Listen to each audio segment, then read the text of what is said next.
As Diver ventured deeper into the island's jungle, he discovered how much more there was to explore. The dense foliage hid a wealth of life, exotic birds, small mammals, and an array of unfamiliar plants. Initially, he had been cautious, wary of what dangers might lurk in the shadows, but his growing confidence and sharpened survival instincts pushed him onward. He found fruit-bearing trees and edible roots, gradually learning what was safe to eat and what wasn't. Each new discovery filled him with a sense of accomplishment. He felt like he was becoming one with the island. His fears, once overwhelming, began to fade, replaced by an appreciation for the simple beauty surrounding him.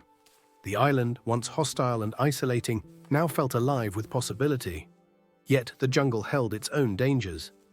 One day, while foraging, Diver encountered a snake coiled around a tree branch, its eyes locked on him. Frozen, he carefully backed away, realizing how quickly the island could turn against him if he let his guard down. This delicate balance between wonder and danger became a constant theme in his new life. Though Diver's survival skills improved, the loneliness was relentless. The island's beauty and mysteries couldn't completely distract him from the void left by human connection. He missed the sound of his children's laughter, the comforting presence of his wife, and even the mundane interactions of village life. The isolation cut deeply, and no matter how busy he kept himself, his heart longed for companionship. Every night he sat by the shore, staring at the horizon, imagining a ship on the distant waters, bringing rescue, a return to normalcy.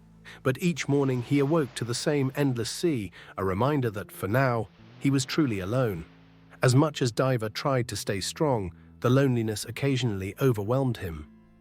On those nights, he cried out to the sky, asking why he had been left in such solitude.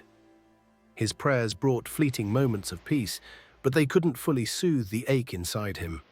Diver's prayers grew longer as his solitude stretched on.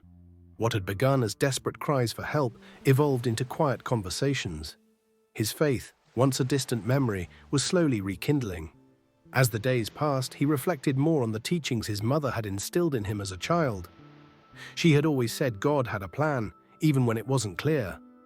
Those words, which once seemed naive, now brought him a measure of comfort.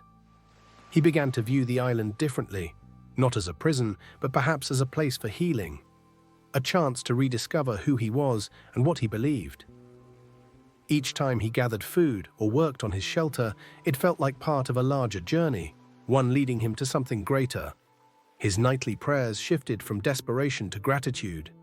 Though his circumstances hadn't changed, his perspective had. He thanked God for the small blessings, the food he found, the safety he enjoyed, and the growing strength inside him. He started to believe that even in his isolation, he wasn't truly alone.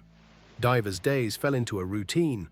He woke with the sunrise, spent his mornings fishing or foraging, and worked on improving his shelter in the afternoons.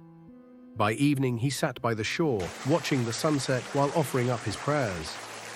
The rhythm of life on the island became his new normal. While loneliness still gnawed at him, it no longer consumed him. He had found a sense of purpose, however small. He even began keeping track of the days, scratching marks into a tree near his shelter. Each mark represented a day of survival, a small victory against overwhelming odds. With each passing day, Diver felt himself growing stronger, not just physically, but mentally and spiritually. The island was changing him in ways he hadn't expected. The man who had set out to escape his life was slowly disappearing, replaced by someone who was learning to trust in something beyond himself.